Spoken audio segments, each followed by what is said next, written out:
وحبة البازلاء.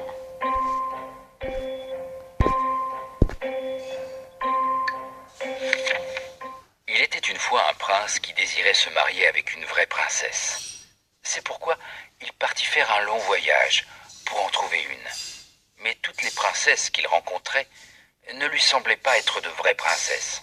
Je dois trouver une vraie princesse, Se disait-il. je ne me marierai qu'avec une vraie princesse. À son retour chez lui, le prince était très triste. Il raconta au roi et à la reine qu'il avait rencontré beaucoup de princesses, mais n'avait pas réussi à en trouver une vraie.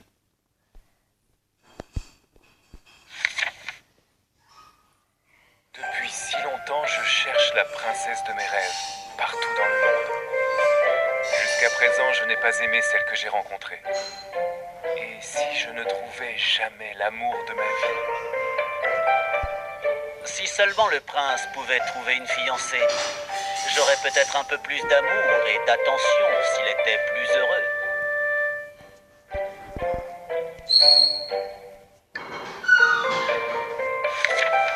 Cette nuit-là, il y eut une tempête effroyable.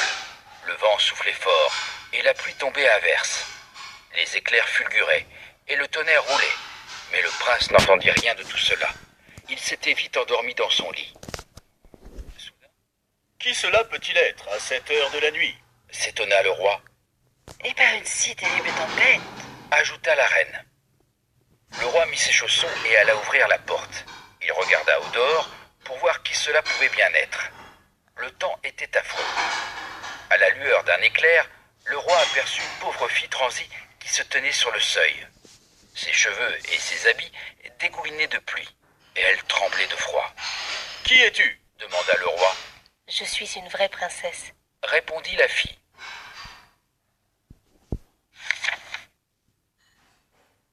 Par une nuit de tempête, une princesse effrayée et frigorifiée apparut à la porte du palais. Qui est cette belle fille qui est arrivée chez nous? Que vient-elle faire ici par un si mauvais temps? Elle devrait essayer de sonner les cloches pour que les domestiques ouvrent la porte. Par pitié, laissez-moi entrer. Elle doit sonner un air sur les cloches. Aide la princesse, touche les cloches.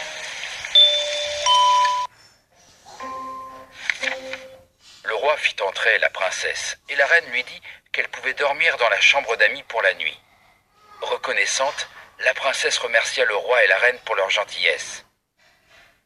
Alors la reine se tourna vers le roi et lui dit: Nous devons découvrir si elle est ou non une vraie princesse. Comment? S'enquit le roi. Sans ajouter un mot, la reine se rendit dans la chambre d'amis et ôta du lit toutes les couvertures. Puis, elle alla chercher dans un placard de la cuisine un petit pois sec et le glissa sous le matelas. Et par-dessus, elle empila non pas un ni deux, mais 20 autres matelas et 20 couettes. La princesse escalada ce lit devenu très haut et s'allongea au sommet pour passer une bonne nuit.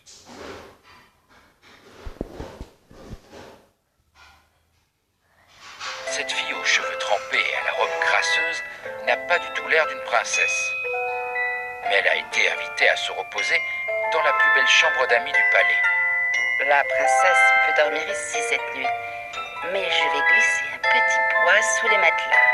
Si elle le remarque, nous saurons qu'elle est une vraie princesse. Où donc ai-je mis ce petit pois? Veux-tu m'aider à le chercher? Essaye sous la chaise.